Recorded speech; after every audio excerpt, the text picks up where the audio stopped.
క్రికెట్లో అందరూ మ్యాచ్ విన్నర్లు కాలేరు, అలాగే అందరూ సక్సెస్ఫుల్ కెప్టెన్లు కాలేరు. కొందరే ఏ జట్టులో ఉన్న కెప్టెన్గా తమదైన మార్క్ చూపిస్తూ ఉంటారు. ప్రస్తుతం ఈ కోవలోకి వస్తాడు పంజాబ్ కింగ్స్ సారథి శ్రేయస్ అయ్యర్. అతను ఎక్కడ అడుగు పెడితే అక్కడ విజయ విహారమే. బ్రాండ్తో సంబంధం లేకుండా తన కెప్టెన్సీతోనే ఆ టీంను పాయింట్స్ టేబుల్లో నిలిపేస్తున్నాడు. తన కెప్టెన్సీ వ్యూహాలతో ఓడిపోయే మ్యాచ్లను కూడా ఈజీగా గెలిపించి ఆ జట్టుకు చరిత్రలో కనీ విని ఎరుగని విజయాలు అందిస్తున్నాడు. 3 జట్లను ప్లే ఆఫ్స్కు తీసుకెళ్లి ఐపీఎల్ హిస్టరీలోనే ఫస్ట్ కెప్టెన్గా రికార్డు సృష్టించాడు. అందుకే అతనిపై విమర్శకులు సైతం ప్రశంసలు కురిపిస్తున్నారు. వరుసగా 2 సంవత్సరాలు తన కెప్టెన్సీలో ఆయా జట్లను ప్లే ఆఫ్స్కు తీసుకెళ్లాడు.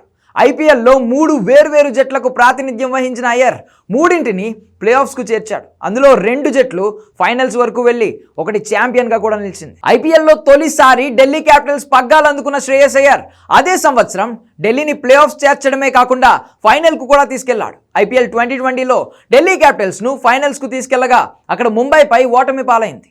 ఐపీఎల్ 2024లో కోల్కతా నైట్ రైడర్స్ కెప్టెన్గా శ్రేయస్ అయ్యర్ పగ్గాలు చేపట్టాడు. ఆ సీజన్లో గంభీర్ నేతృత్వంలో శ్రేయస్ అద్భుతమైన విజయాలు సాధించాడు. వరుస విజయాలతో దూసుకెళ్లిన కోల్కతా ఫైనల్స్లో కూడా అదే రేంజ్లో ఆడి సన్ రైజర్స్ హైదరాబాద్పై విక్టరీతో టైటిల్ను అందుకుంది. ప్రస్తుత సీజన్లో పంజాబ్ కింగ్స్ కెప్టెన్గా వ్యవహరిస్తున్న శ్రేయస్ అయ్యర్ ఈ సీజన్ ఆరంభం నుండి ఆ జట్టును టాప్లోనే నిలిపాడు. కోచ్ రికీ పాంటింగ్ సలహాలు అందుకుంటూ తన వ్యూహాలతో పంజాబ్ను క్వాలిఫైయర్స్కు చేర్చాడు. పంజాబ్ కింగ్స్ హిస్టరీలో 11 ఏళ్ల తర్వాత అది ఇప్పుడే ప్లే ఆఫ్స్కు చేరుకుంది.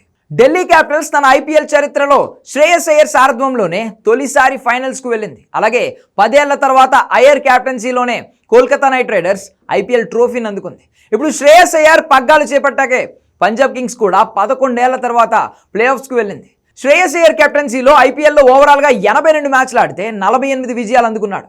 58.53 విజయాలతో బెస్ట్ కెప్టెన్గా నిలిచాడు. ఈ ఏడాది ప్లే ఆఫ్స్లోకి అడుగుపెట్టిన పంజాబ్ ఎలాంటి ఫలితంతో ఐపీఎల్ను ముగిస్తుందోనని అందరూ ఆసక్తిగా ఎదురుచూస్తున్నారు.